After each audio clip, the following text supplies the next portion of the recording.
Hi viewers, welcome to star Saviruchi. ಸ್ನೇಹಿತರೆ, ಇವತ್ತಿನ ಸಂಚಿಕೆಯಲ್ಲಿ ಹೀರೆಕಾಯಿ ಚಟ್ನಿಯನ್ನು ಯಾವ ರೀತಿಯಾಗಿ ಮಾಡೋದು ಅಂತ ತೋರಿಸ್ಕೊಡ್ತಾ ಇದ್ದೀನಿ. ಬನ್ನಿ ನೋಡ್ಕೊಂಬರೋಣ. ಮೊದಲಿಗೆ ನಾನಿಲ್ಲಿ ಒಂದು ಹೀರೆಕಾಯಿಯನ್ನು ಈ ರೀತಿಯಾಗಿ ತೊಳೆದು ತೊಗೊಂಡಿದ್ದೀನಿ. ಮೇಲ್ಗಡೆ ಇರುವಂತಹ ಸಿಪ್ಪೆಯನ್ನು ಕೂಡ ತೆಗೆದು ತೊಗೊಂಡಿದ್ದೀನಿ. ಈಗ ಈ ಹೀರೆಕಾಯಿಯನ್ನು ನೀಟಾಗಿ ಕಟ್ ಮಾಡಿಕೊಂಡು ಈ ರೀತಿಯಾಗಿ ಕಟ್ ಮಾಡ್ಕೊಂಡಿದ್ದೀನಿ. ಈಗ ಗ್ಯಾಸ್ ಒಲೆಯ ಮೇಲೆ ಒಂದು ಹೆಂಚಿಟ್ಕೊಂಡಿದ್ದೀನಿ. ಒಲೆಯನ್ನು ಆನ್ ಮಾಡಿಕೊಂಡು ಈಗ ಈ ಹೀರೆಕಾಯಿಯನ್ನು ಸ್ವಲ್ಪ ಗೋಲ್ಡನ್ ಕಲರ್ ಆಗೋವರೆಗೂ ಚೆನ್ನಾಗಿ ಹುರ್ಕೋಬೇಕಾಗತ್ತೆ. ನಾನಿಲ್ಲಿ ಖಾರಕ್ಕೆ ಬೇಕಾಗಷ್ಟು ಮೆಣಸಿನಕಾಯಿಯನ್ನು ತೊಗೊಂಡಿದ್ದೀನಿ. ನಿಮಗೆ ಎಷ್ಟು ಬೇಕೋ ಅಷ್ಟು ಖಾರ ನೋಡಿ ತೊಗೋಬೋದು ಮೆಣಸಿನಕಾಯಿಯನ್ನು. ಈಗ ಸಿಪ್ಪೆ ತೆಗೆದಿರುವಂತಹ ಬೆಳ್ಳುಳ್ಳಿಯನ್ನು ಕೂಡ ಒಂದು 8 ಬೆಳ್ಳುಳ್ಳಿ ಕೂಡ ಇದಕ್ಕೆ ಹಾಕ್ತಾ ಇದ್ದೀನಿ. ಒಂದು ಈರುಳ್ಳಿಯನ್ನು ಚಿಕ್ಕದಾಗಿ ಹೆಚ್ಚಿಟ್ಕೊಂಡು ಇದಕ್ಕೆ ಸೇರಿಸ್ತಾ ಇದ್ದೀನಿ. ಸ್ವಲ್ಪ ಜೀರಿಗೆಯನ್ನು ಕೂಡ ಇದಕ್ಕೆ ಸೇರಿಸ್ತಾ ಇದ್ದೀನಿ. ಸ್ವಲ್ಪ ಕರಿಬೇವನ್ನು ಕೂಡ ಹಾಕ್ತಿದ್ದೀನಿ. ಈಗ ಇದೆಲ್ಲದನ್ನು ಸೇರಿಸಿ ಈ ರೀತಿಯಾಗಿ ಕಲಿಸ್ಕೊಂಡು ಚೆನ್ನಾಗಿ ಫ್ರೈ ಮಾಡ್ಕೋಬೇಕಾಗತ್ತೆ. ಇದೆಲ್ಲದು ಚೆನ್ನಾಗಿ ಗೋಲ್ಡನ್ ಕಲರ್ ಆಗೋವರೆಗೂ ಫ್ರೈ ಮಾಡ್ಕೋಬೇಕಾಗತ್ತೆ. ಹಾಗಾದರೆ ರುಚಿ ಜಾಸ್ತಿ ಕೊಡುತ್ತೆ ಚಟ್ನಿ ಅಂತ ಹೇಳ್ಬೋದು.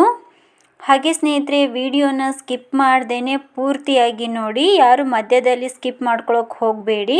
ಈಗ ಸ್ವಲ್ಪ ನಿಂಬೆ ಹಣ್ಣಿನ ಗಾತ್ರದಷ್ಟು ಹುಣಸೆ ಹಣ್ಣನ್ನು ತೊಳೆದು ಇದಕ್ಕೆ ಸೇರಿಸ್ತಾ ಇದ್ದೀನಿ. ಇದನ್ನು ಕೂಡ ಚೆನ್ನಾಗಿ ಫ್ರೈ ಮಾಡ್ಕೋಬೇಕಾಗತ್ತೆ. ನೋಡಿ, ಈ ರೀತಿಯಾಗಿ ಚೆನ್ನಾಗಿ ಫ್ರೈ ಆಗಿರಬೇಕು. ಈ ರೀತಿ ಫ್ರೈ ಆಗಿಂದ ಸ್ವಲ್ಪ ಹಂಚಿನಲ್ಲೇ ಬಿಡಬೇಕಾಗತ್ತೆ ತಣ್ಣಗಾಗೋದಕ್ಕೆ. ಇದೆಲ್ಲದೂ ಕೂಡ ತಣ್ಣಗಾಗಿದೆ. ಈಗ ಮಿಕ್ಸಿ ಜಾರಿಗೆ ಸೇರಿಸ್ತಾ ಇದ್ದೀನಿ. ಇದನ್ನು ಮಿಕ್ಸಿ ಜಾರಿಗೆ ಹಾಕಿ ರುಚಿಗೆ ತಕ್ಕಷ್ಟು ಉಪ್ಪನ್ನು ಕೂಡ ಸೇರಿಸ್ಕೊಳ್ತಾ ಇದ್ದೀನಿ. ನಾವೀಗ ಇದನ್ನು ಮಿಕ್ಸಿ ಮಾಡ್ಕೊಳ್ಳೋಣ ಅಂತೆ. ಒಂದು ಸಾರಿ ಈ ರೀತಿಯಾಗಿ ಅರ್ಧಂಬರ್ಧ ಮಿಕ್ಸಿ ಮಾಡ್ಕೊಳ್ಳಿ. ಈಗ ಇದಕ್ಕೆ ಸ್ವಲ್ಪ ಗುರಿ ಎಳ್ಳಿನ ಪುಡಿ ಅಂತ ಬರುತ್ತೆ, ಆ ಪುಡಿಯನ್ನು ಕೂಡ ಇದಕ್ಕೆ ಸೇರಿಸ್ತಿದ್ದೀನಿ ನಾನು. ಒಂದು ಸಾರಿ ಈ ರೆಸಿಪಿ ಕೂಡ ನಿಮ್ಮ ಜೊತೆ ಶೇರ್ ಮಾಡ್ಕೊತೀನಿ.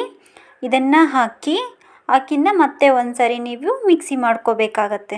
ನೋಡಿ, ಈಗ ನಾನು ಮಿಕ್ಸಿ ಮಾಡ್ಕೊಂಬಂದಿದ್ದೀನಿ.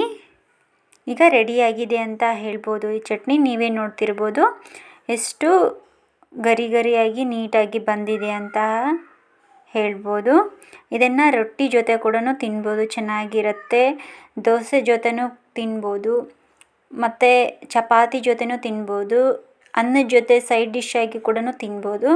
ಚೆನ್ನಾಗಿರುತ್ತೆ. ಒಂದು ಸಾರಿ ನೀವು ಕೂಡ ಟ್ರೈ ಮಾಡಿ ನೋಡಿ. ಸ್ನೇಹಿತರೆ, ಈ ರೆಸಿಪಿ ಯಾವ ರೀತಿಯಾಗಿ ಬಂದಿದೆ ಅಂತ ಕಾಮೆಂಟ್ ಮುಖಾಂತರ ತಿಳಿಸಿ. ಈ ರೆಸಿಪಿ ಏನಾದರೂ ನಿಮಗೆ ಇಷ್ಟವಾಗಿದ್ದಲ್ಲಿ ಲೈಕ್ ಮಾಡಿ, ಹಾಗೆ ಫ್ರೆಂಡ್ಸು ಫ್ಯಾಮಿಲಿ ಜೊತೆ ಶೇರ್ ಮಾಡಿ. ಬಾಯ್, ಮತ್ತೆ ಮುಂದಿನ ರೆಸಿಪಿಯೊಂದಿಗೆ ಸಿಗೋಣ.